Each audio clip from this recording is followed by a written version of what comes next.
Asia's monarchies defy history. In modern era of democracy, worlds of tradition, mystery, and ritual command fascination and respect like never before. Asian monarchs are symbols of continuity, living connections to the past that are often loved and loathed in equal measure.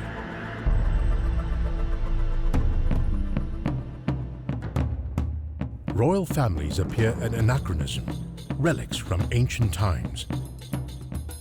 Yet they still have a grip on their subjects, an aura that can't be replicated by mere politicians, as much as they may try. Nowhere is this more true than Cambodia, where the majesty and splendor of the great Angkorian kings still weighs heavily on modern leaders. They are the symbol of the nation. Without symbol, it's like a human being do not have heart. King worship has been and remains the foundation of the modern Cambodian state.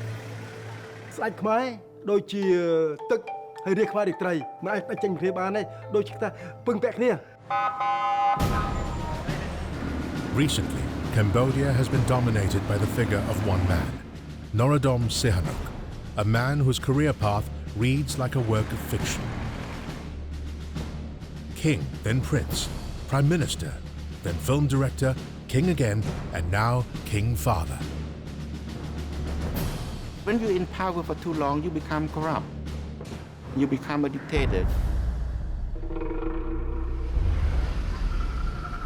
Now, corruption and human rights abuses have become so endemic to Cambodia, it threatens to undermine the rebirth of a country that was once the greatest civilization in Southeast Asia.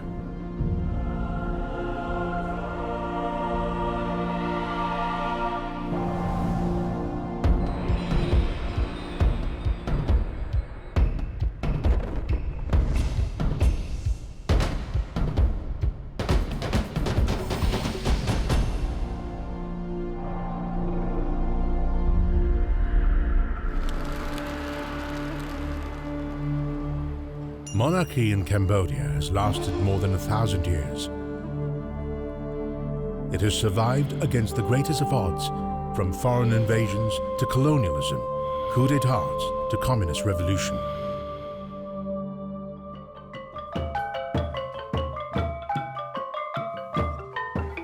Legend has it that Cambodia was formed by the marriage of an Indian Brahmin and a Cambodian princess, whose father was a dragon king.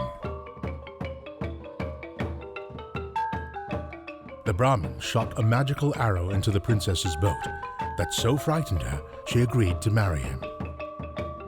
The Dragon King then drained the waterlogged kingdom as a wedding gift and named it Kampuchea.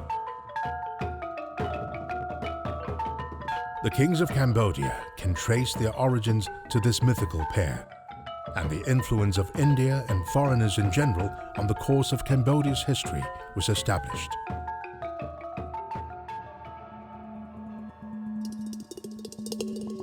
The idea that the king was related to God and only they could decide for the good of the people developed from those ancient times.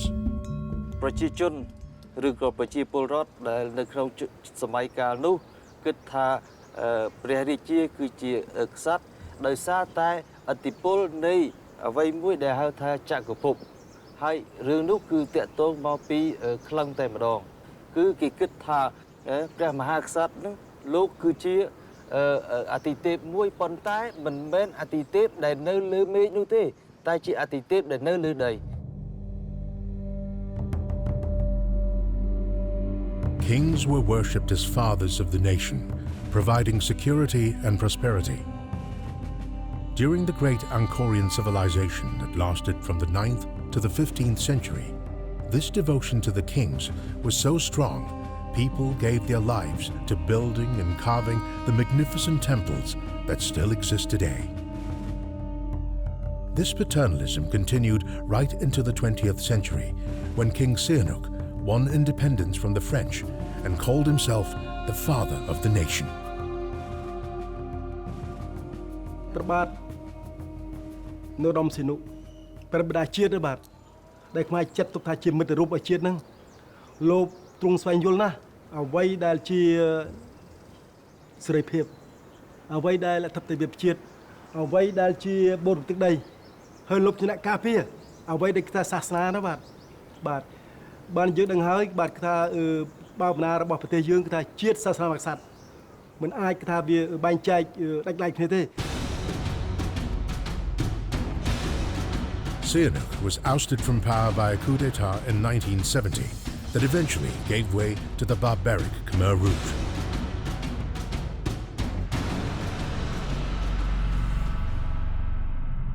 Since the 1980s, politics in Cambodia has been dominated by the figure of one man, former Khmer Rouge commander Hun Sen. Cambodia now holds elections and has reverted to a constitutional monarchy under Sihanouk's son, Sihamoni.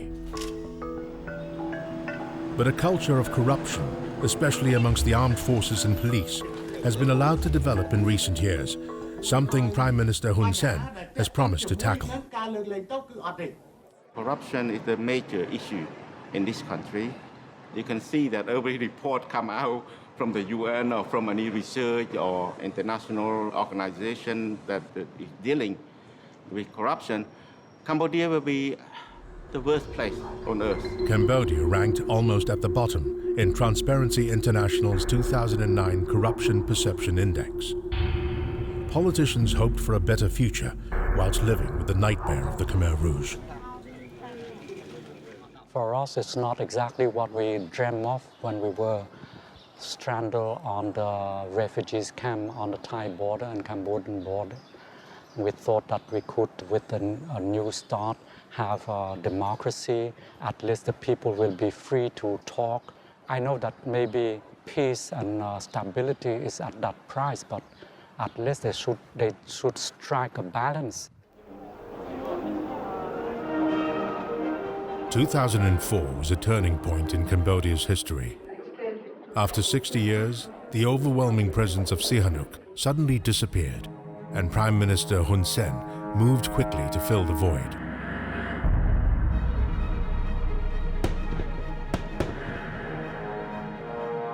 Sihanouk's son, Sihamoni, continues as a living connection to the god kings of Angkor Wat and the hundreds of temples that still exist today.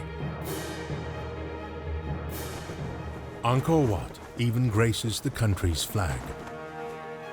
Cambodia's entire identity revolves around king worship, derived from that ancient and glorious civilization.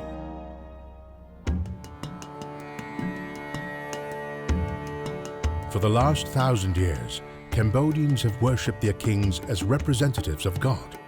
But there's controversy as to whether or not the kings were seen as directly descended from heaven. I think most scholars these days would accept the argument that it was not that the king was himself a deity, but that the king represented some of the spiritual potency of a particular deity, that the king was sacred in certain ways, and that particularly dead rulers and dead royal family members might be represented as deities in the temples. In Cambodia concept, the king represents the god. We call the right that the Brahmanism have taught us and we conduct, we call Devaraja. The Devaraja can transform the king to be as a god. Brahmanism was the concept of king worship imported from India. The Devaraja was a ceremony of god worship that only the king could perform.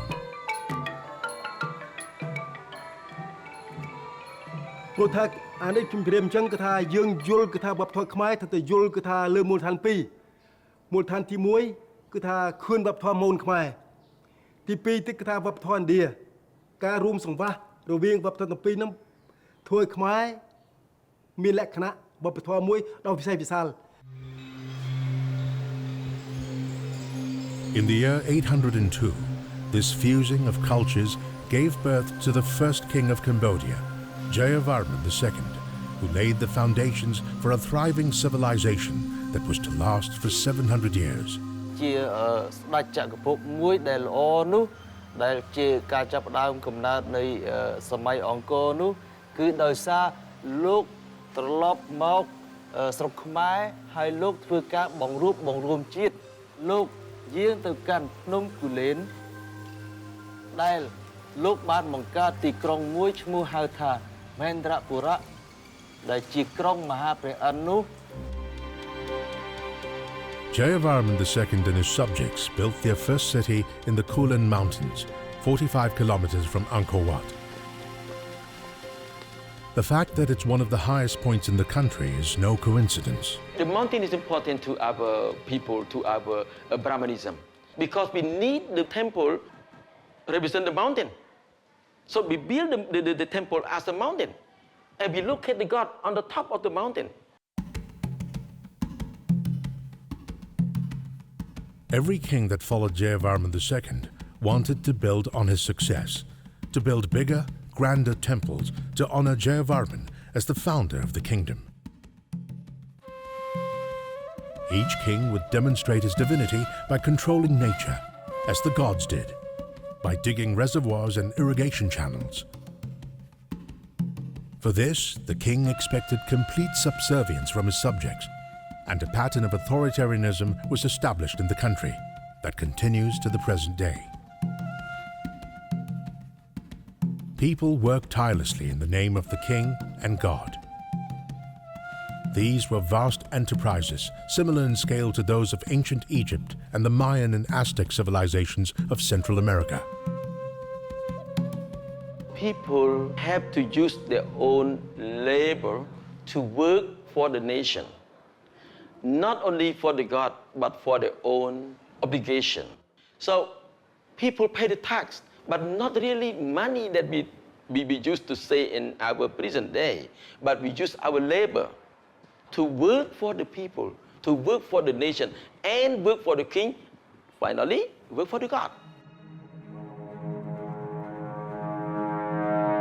This grandiose temple building culminated in the magnificent Angkor Wat, a 12th century temple dedicated to the Hindu god Vishnu and built under the reign of King Suryavarman II. It's estimated over 300,000 people worked on the temple, which took over 40 years to complete.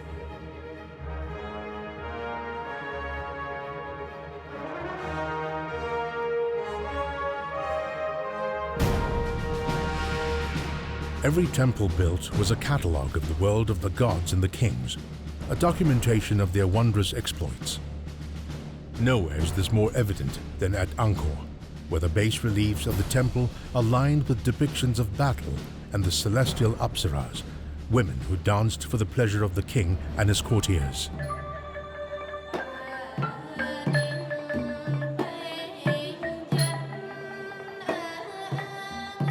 This tradition has been kept alive in modern-day Cambodia, although now the apsaras dance for tourists as well as kings.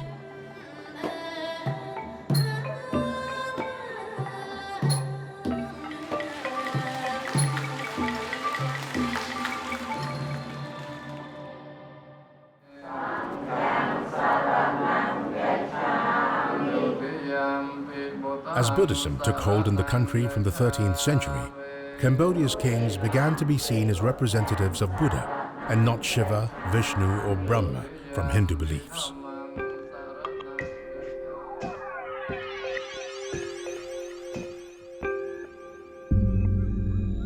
The first cousin of Suryavarman II, Jayavarman VII, has become known as the greatest of all the Angkor kings and was thought to be the first Buddhist king.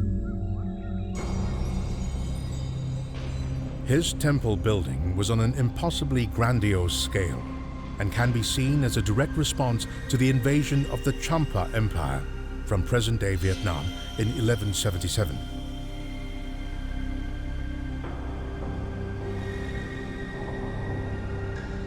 Jayavarman VII mobilized his subjects to defeat the Champas and embarked on the largest program of public works Cambodia has ever known. King worship was at its height. លោកបានគិតថាអ្វីដែលជាជំងឺរបស់រាជនោះគឺជាជំងឺរបស់ព្រះមហាក្សត្រ The Angkorian civilization was at its most majestic, and the extraordinary number of temples and roads, bridges and schools were testament to it. តាមប្រវត្តិបាទព្រះអង្គការរបស់ព្រះបាទទី7គឺថាលោកសូមឲ្យខ្មែរបាទចំនួនលោកថារក្សាអ្វីលោកបានធ្វើហ្នឹងសមិទ្ធផលលោកបានសាងសង់ហ្នឹងព្រោះថាលោកធ្វើហ្នឹងមិនមែនសម្រាប់លោកទេគឺថាសម្រាប់គឺថារបស់អ្នកទាំងអស់គ្នាដែរមិនគ្រាន់តែតំណាងនៅគឺថាមូលរដ្ឋជាតិទេក៏ប៉ុន្តែតំណាងនៅភាពរុងរឿងហើយលើសទៀតគឺថានិរន្តរភាពនៃវប្បធម៌អរិយធម៌ខ្មែរ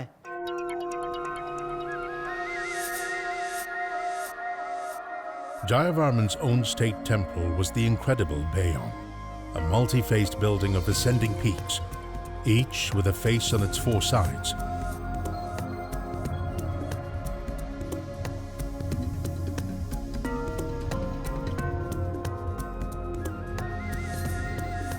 Some believe that these are depictions of Jayavarman himself. The grandeur of the Angkorian civilization and the reverence of its kings started to decline after Jayavarman VII. War between its neighbors in present-day Thailand and Vietnam would come to dominate Cambodia until the arrival of the French at the end of the 19th century. In Angkor, the irrigation system broke down and the capital was moved to Phnom Penh. ដោយជាអំណាចរបស់ព្រះក្សត្រចេះតែចុះទង់ខ្សោយម្ដងទីម្ដងដោយសារកត្តាប្រមាណបានលើកនឹងភាសាសង្គ្រាមស្ថានភាពការបំផ្លិចបំផ្លាញនៅរាល់ហេដ្ឋារចនាសម្ព័ន្ធទាំងអស់បាទហើយអ្នកចេះដឹងខ្មែរក៏ចុះទង់ខ្សោយដែរត្រូវគេចាប់ឆ្លងសង្គ្រាមបំផ្លិចបំផ្លាញកំពីពួងខ្នាតក៏ប៉ុន្តែចង់មិនចង់គឺថារូបភាពរបស់ផ្សាច់ខ្មែរនៅតែថិតថេរជានិច្ចក្នុងគឺថាមនុស្សឆ្នាំរបស់ខ្មែរនៅតែស្រឡាញ់ព្រះមហាក្សត្រខ្មែរព្រោះតំណាងនៅអធិបតេយ្យជាតិខ្មែរទាំងមូល The dominance of Thailand and Vietnam over Cambodia meant Cambodia's kings were often living in exile or confined to the royal palace. Foreign invaders dominated the royal family and would often appoint the king themselves. Cambodia was in danger of losing its kings and its entire territory. It was only the might of France that saved them. For more than 200 years, the Cambodian crown bounces back and forth between a pro-Vietnamese faction and pro-Thai faction. So almost every single ruler in the 17th and 18th and really through the 19th centuries was linked more to one side or the other. And so as soon as you get a ruler who's been put on the throne with support from one side, then you've got another faction that's getting ready to throw them over. In 1857, the French arrived in Cambodia, and it was their intervention that finally put an end to the rivalry between Thailand and Vietnam for Cambodian territory. We called the French to our rescue because we were, as you know, from end of 16th century, it was the Siamese attack, and then beginning of 17th century, it was the Vietnamese. So at the end, when the French arrived, Cambodia was reduced to a small territory. The French protection can be both good and bad. If no French, I believe that we have no Cambodia today.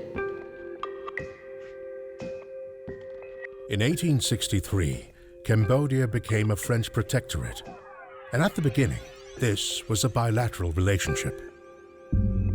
The following year, the Cambodian throne was granted to King Norodom, and the French allowed him to reign, realizing they could use him to help control the population. The French slowly chipped away at his powers, helped by Norodom's addiction to opium. He was powerless to stop his colonial minders. When France became a republic in 1886, I think, and then they forced the king to sign a treaty. They bring in, they call cannoneer, in front of the present royal palace. At night time, they invade the palace and force the king to sign an agreement to let the French rule the country. France come to protect us, protect our land. But inside of our land that you asked me to say, they come to exploit us too. King Norodom died in 1904, bitter that although the French were helping Cambodia modernize and develop, they were also bleeding the country dry. The French romanticized Cambodia above all their other colonies in Indochina. To them, it was a special place which gave them little trouble and a great deal of resources. Norodom had complied with the French purely to ensure his own and his dynasty's survival. Norodom's half-brother Sisowath took over, someone altogether more sympathetic and sycophantic to the French.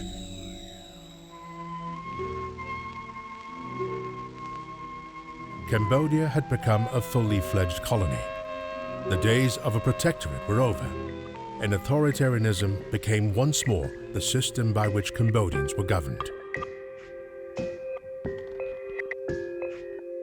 Sisowath died in 1927, by which point the French were firmly in control. Whilst neighboring Vietnam pushed for independence, the French viewed Cambodians as docile, easygoing people. Managing the kings was the least of their concerns.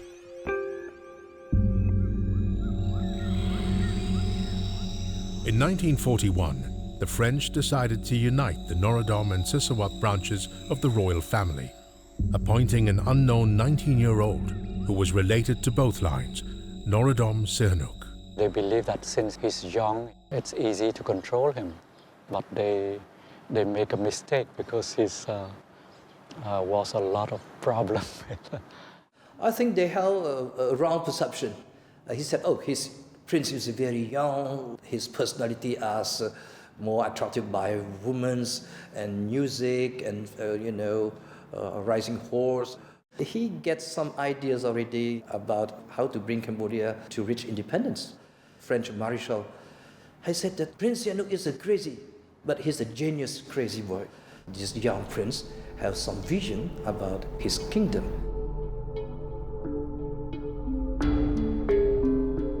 The French had appointed someone who would become a nationalist hero and who would dominate political life in the country for the next 50 years. Post-World War II, the French filtered back into Cambodia after the defeat of the occupying Japanese forces. Elections were held for the first time, and the Democratic Party drafted a new constitution that estranged King Sihanouk from the political process. This enraged the young king. Sihanouk began a long process of gaining the people's support and opposing French rule. The French granted the country a new constitution in which constitutional monarchy was adopted and implemented. But even so, given the personality of Norodom Sihanouk, he did dominate the political scene. Sihanouk refused to accept the limitations of a constitutional monarchy. With French support, he dissolved the National Assembly. Then, in 1955, with the French preoccupied by events across the border in Vietnam, they finally granted Cambodia its independence. He went to the countryside. He worked for the people. He wanted to take action in order to follow up the king from the Angkor Wat time. Work with the people in order to gain more power from the people, like Jayavarman VII. In 1955, in just 1 year, Sihanouk persuaded the French to leave, proclaimed independence, abdicated, formed his own political party, and won office as Prime Minister. It signaled his monopolization of power. The cult of personality, first started by the kings of Angkor, was back in vogue. Sihanouk, of course, has always felt that he knew best for Cambodia. And so when you had elections, when you had a political process, it was always meant if it did not produce the results that he thought were best, then he would try to nullify it. I mean, that was fundamentally his view. People consider King Sihanouk as the father of the independence. I think he's helped this part of the historical, event without spend any bloodshed between French and Cambodia. During the 1955 elections, ballot boxes were reported missing. Opposition leaders allegedly harassed, critical newspapers shut down. It was a model of authoritarian politics that continues in Cambodia today. However, Sihanouk was genuinely popular and Cambodia became relatively well off. 1964-65, at that time, we are rich than Singapore. So this is why he became very popular among Khmer people. In the 1960s, events taking place in neighboring countries threatened Cambodia's stability. Sihanouk boldly declared Cambodia neutral in the Cold War, but it teetered on the brink of communism as the influence of China and North Vietnam grew. I think Americans accuse him of being the Red Prince, but he has to work for the interests of Cambodia, not for the interests of either camp, the communists or the U.S. The fate of our homeland, they don't mind about it. They are more patriots for dollars than for Cambodia. In 1963, Sihanouk took the bold step of cutting off American economic assistance, thereby allying himself in their minds with the communist side. Whenever you see discussion of Sihanouk, you always see the word mercurial, right? I mean, it's always used to refer to, and he was. Everybody, even the most sympathetic observers of Sihanouk's time in power, have to recognize that this very, very strong personalizing of any perceived insult, any perceived slight, that this really, this made a lot of his policy stance very problematic. Sihanouk managed to maintain good relations with Cambodia's former occupiers. And in 1966, French President Charles de Gaulle honored Sihanouk with a state visit to Cambodia. He wanted to see himself as a statesman, as someone that was going to be respected and be able to kind of play with the big boys. But he did not have the temperament for that. He didn't have the sort of self-restraint for that. And so that meant that after a certain point, I think fewer and fewer people really took him seriously.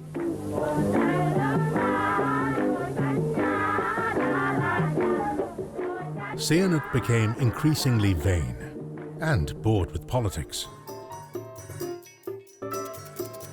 And in a bizarre career move for a former king and current prime minister, decided to throw all his energy into directing and starring in his own feature films. I used to read international press. Some article will mention Sihanouk by name, or sometimes they call him a playboy. I was not sure at that time what is a playboy is all about. I was confusing that a playboy may be a boy that likes to play with many things. And while Sihanouk was playing at being a movie star, by the end of the 1960s, the Vietnam War was threatening to spill into Cambodia. Americans were in trouble in Vietnam, and Cambodia was supportive of the North Vietnamese and the Viet Cong. So the Americans had to do something to ensure that Cambodia stopped supporting the North Vietnamese and the Viet Cong. So they had to overthrow Norodom Sihanouk. In March 1970, while Sihanouk was traveling abroad, military commander Lon Nol staged a coup d'etat against the government. Many, including Sihanouk himself, believed that the coup was sponsored by the CIA. The Lon Nol they were very ambitious. Lon Nol wanted to replace me as a head of state, and the Lon Nol since they were very corrupted, they wanted to be more corrupted without being disturbed by the blames from Sihanouk, etc., etc. So they decided together, Lon Nol, Serimata, Nixon and Kissinger, to wipe me out. I don't think General Long Nol would do anything without any U.S. backing. I know that some U.S. diplomats told me that they were not aware. I may believe them because there are so many centers of powers in the U.S. I mean, the State Department may not know what the CIA was doing or the FBI are doing. While Sihanouk and his father, the nominal king, took refuge in China, American warplanes dropped 100,000 tons of bombs onto Cambodia in the hope of wiping out the Viet Cong activities in the country.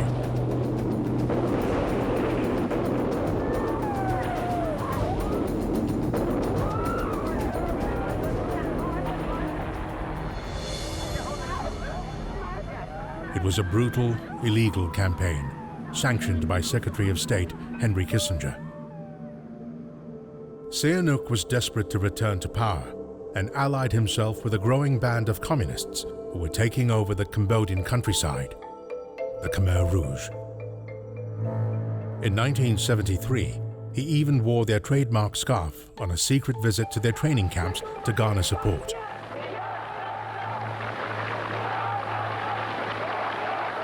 The people supported the Khmer Rouge because of him. It was a common struggle. He did not call the Khmer Rouge to join him. He called for all the Cambodians to join his struggle against what they called at the time the imperialist Americans. They were accusing our former king as part of the reason why the Khmer Rouge came to power in the first place. Without Sihanouk's support, this killing field would not ever happen. Sihanouk believed that if the Khmer Rouge were able to seize power, he would be reinstalled as king. This proved to be without foundation.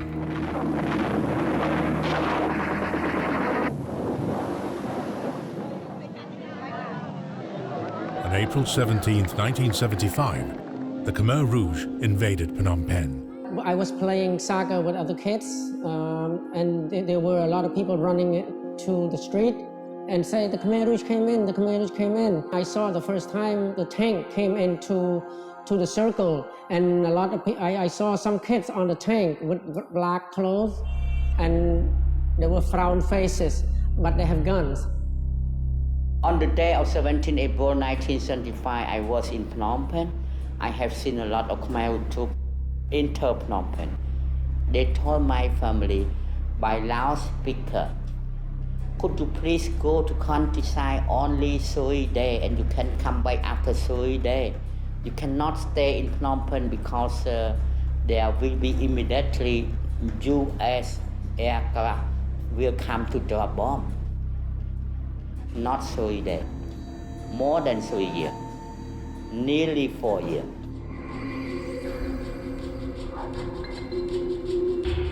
The Khmer Rouge declared Cambodia had entered year zero, and that 2,000 years of history had ended. So had money, markets, education, religion, books, and property. It was arguably the most radical, ill-conceived communist revolution in human history. Having previously courted the Khmer Rouge's support, Sihanouk found himself betrayed. He was arrested in the royal palace. Phnom Penh at that time, no people, no crowded. So he cannot see anything.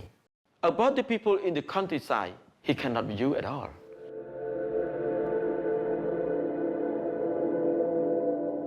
For many Cambodians, the suffering and horror of the labor camps in the countryside lives on today.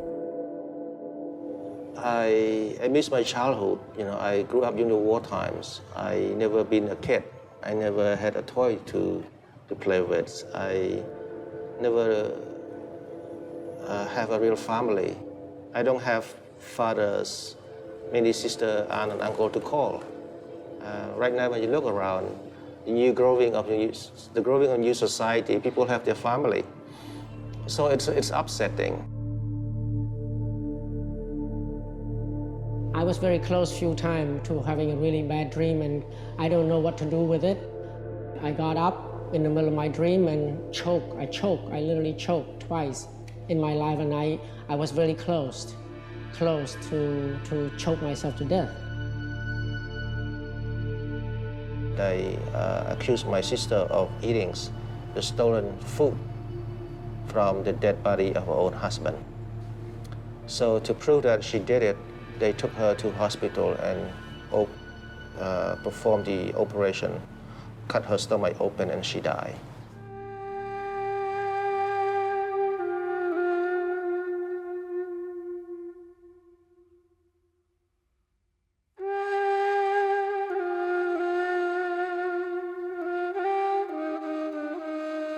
The Khmer Rouge are thought to have killed almost 2 million people, 20% of the Cambodian population. It was genocide on a massive scale.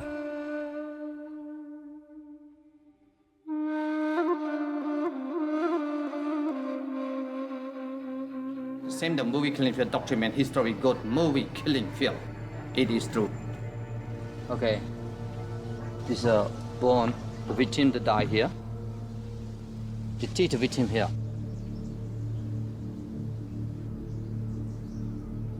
Oh, maybe the calling the girl, the young, this one. Very sad. Bad man. My father, my uncle died, my sister by starvation of food. I very sad.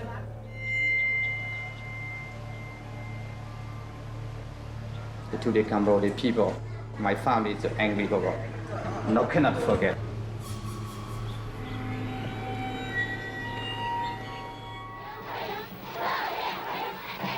In 1979, the Khmer Rouge sent Sihanouk to Beijing as their ambassador. The Vietnamese invaded Cambodia in order to oust the Khmer Rouge, who fled to the countryside.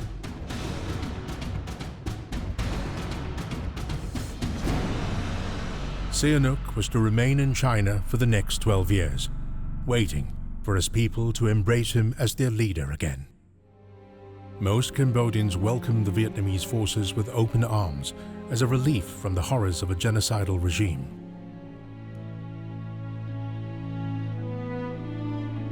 Millions of people returned from the refugee camps across the Thai border. They hoped for a new beginning, but what they found was a country on its knees.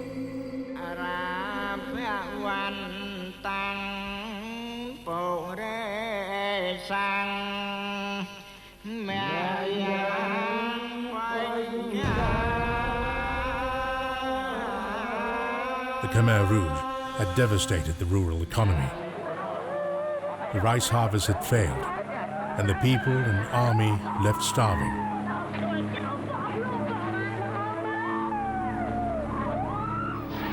Exiled in China, Sihanouk refused to negotiate with the Vietnamese invaders, people he had previously considered allies. You do have this very clear sense that the Vietnamese betrayed the Cambodians by invading and doing all of these things, however justified that invasion might have been.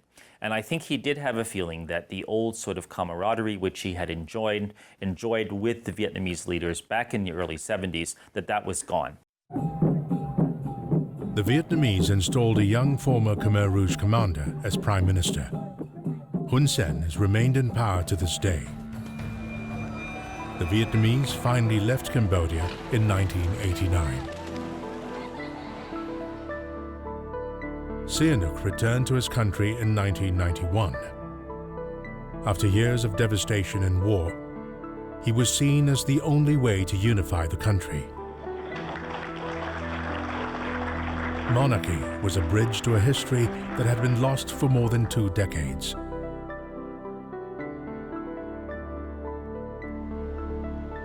After a period of reconciliation managed by Sihanouk and the United Nations, elections were called in 1993. It was a turning point in 1993. Sihanouk could have been president of Cambodia, and he would have had much power, but he made a mistake because of personal reasons, family reasons. He missed an opportunity to make a real comeback to the political scene. Sihanouk considered running for office under his own royalist party, Funsipek. In the end, he let his son, Prince Ranariddh, stand. It was to be the beginning of the end of Sihanouk's long dominance of Cambodian political life. After the very clear unifying role that he played, I think he legitimately expected that he was going to probably at least dominate the political scene. I think it is possible that he underestimated Hun Sen. He was, for some reason, hoping that Hun Sen, which was at the time led by one of his sons, would give him a power or would support him after the election to bring him to be the leader of the country. But it was a struggle between himself and his son. Many wanted Sihanouk to run for president, but his own son blocked the move. Sihanouk is so unique, with such a character, being so charismatic. He would have done great things for the country. He would not allow the country to go down the drain as it has. The elections of 1993 were considered free and fair, and it was decided that Cambodia would have not one, but two prime ministers, Hun Sen and Prince Ranariddh, and that the country would return to a constitutional monarchy under the unifying influence of Norodom Sihanouk. The decision made at that time to return the monarchy to Cambodia would be the best choice for the country. Cambodia is a very fragile nation. Even we have a monarchy, it's not a strong institution in this country. It makes people feel a bit better that we are on the right track and we are not going to kill each other. However, Prince Ranariddh and Hun Sen proved awkward bedfellows. Their own armies became involved in open conflict. To compound this, the Khmer Rouge were still active and laying hundreds of thousands of mines in the countryside. Cambodia was once again in turmoil. Throughout the 1990s, King Sihanouk's influence waned, while Prime Minister Hun Sen's power grew. He was unhappy for so many years. You will see that from 93 on, you will heard from time to time, he put up the statement critical of government and always compare the regime or the government to the past. Until one time, our prime minister was able to find a way to shut him up. I will not describe what the prime minister said, but he did a good job. Hun Sen followed a model of rule that began with the Angkorian kings and was developed by Sihanouk. I won't stop. I won't stop if ASEAN continue interfering into internal affairs of the nation. Elections take place, but voters are allegedly coerced into voting for Hun Sen's People's Party. Opponents are said to have been undermined and tortured. Cambodia had finally found peace under a monarchy again, but it's peace at a price. History will tell that when you do not have freedom of expression, when your opponent was scared that cannot live in society, you have to take refuge in the forest and to organize a struggle against you, then you have only one party system, no freedom of expression, then what do you call that kind of system? I accept to have some restrictions on freedom in exchange for a strong monarchy that defends national interests. But if the monarchy is symbolic, totally powerless, something that is used to endorse a dictatorship, so this is a big disappointment.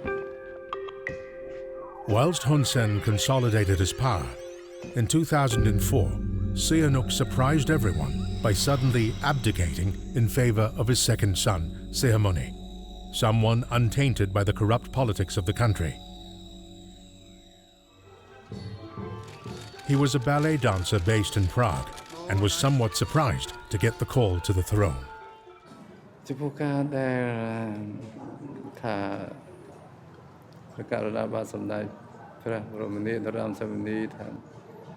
មានបំណងឬបំណងនោះប៉ុន្តែអានឹងថាភាពមិនដឹងប៉ុន្តែមិនដែលឮថាលោកមានបំណងព្រោះលោកក៏មិនដែលបានប្រឡូកនៅក្នុងនយោបាយអីមិនដែលលោកអត់ដែលប្រយោជន៍នយោបាយទេលោកធ្វើតែខាងសិល្បៈសាសនា It was a shock to the nation. Sihanouk hadn't warned anyone of his decision. It seemed like an instinctive move by someone who'd only thought of his own grip on power before, but was now thinking of his country's future. When he abdicated, he had thought thoroughly that is the best solution because after him, he would not know what would happen. So he has to secure for this peace and stability a kind of a smooth transition from him. I mean, it's difficult to succeed him because he's still for the people the God King. 2004 marked a turning point in Cambodia's history. The beginning of a future without Sihanouk.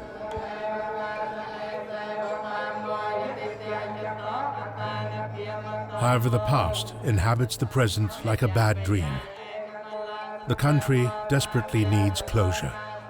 It has suffered so much, particularly under the brutal Khmer Rouge, and the scars still fester with those who survived.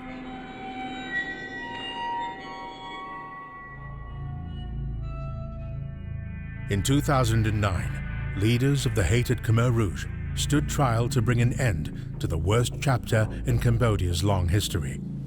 បកកុម្មុយនីសកម្ពុជាជាអ្នកទទួលខុសត្រូវផ្ដាច់មុខលើអក្រិតកម្មនៅកម្ពុជាបដិសេរីដ៏សែនចុកចាប់របស់ខ្ញុំទោះបីខ្ញុំធ្វើដោយគោរពតាមបញ្ជារបស់អង្គការក៏ដោយក៏ខ្ញុំពិតជាទទួលខុសនៅ The trial it provides a foundation to the Cambodia to build upon, to move on and to decide their own future. It's a process and the final judgment of the crime committed overall by the Khmer Rouge. And from there, Cambodians will have to decide what to do with this. They might want to have a truth commission, they might want to have this report, they want to have Buddhist event to cremate all the bone, they might want to have a big parade, they might want to have recognition in every provincial town with a plaque, say that how many people have died.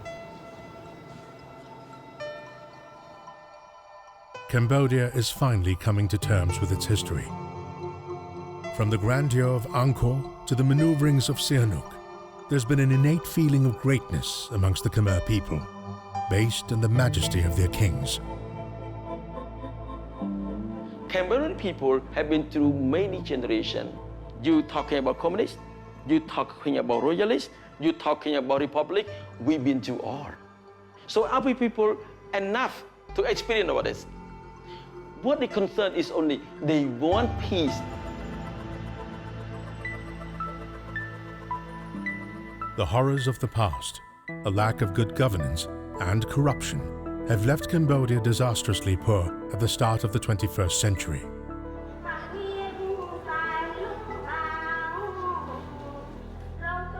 But it is a nation that's back on its feet, with pride, grace, and humor, united under the figure of their beloved king. ខ្ញុំថារបបរាជនិយមនៅតែមានជីវិតរស់រានបាទខ្ញុំគឺថាទឹកចិត្តរបស់កូនខ្មែរចង់មិនចង់គឺថារាជខ្មែរក្នុងពេលឥឡូវនេះឆ្នាំ2009ខ្មែរនៅត្រូវការរបបរាជនិយមជាជំទល់ជាឆ្អឹងជំនីជាត្រីវិស័យបាទជាអត្តសញ្ញាណជាតិមិនតាន់គឺថាមិនតាន់ហួសសម័យទេប្រាប់គាត់ The monarchy in Cambodia has survived the most tumultuous period in its history and has helped guide the country to peace. And to most Cambodians, it is this peace that matters most.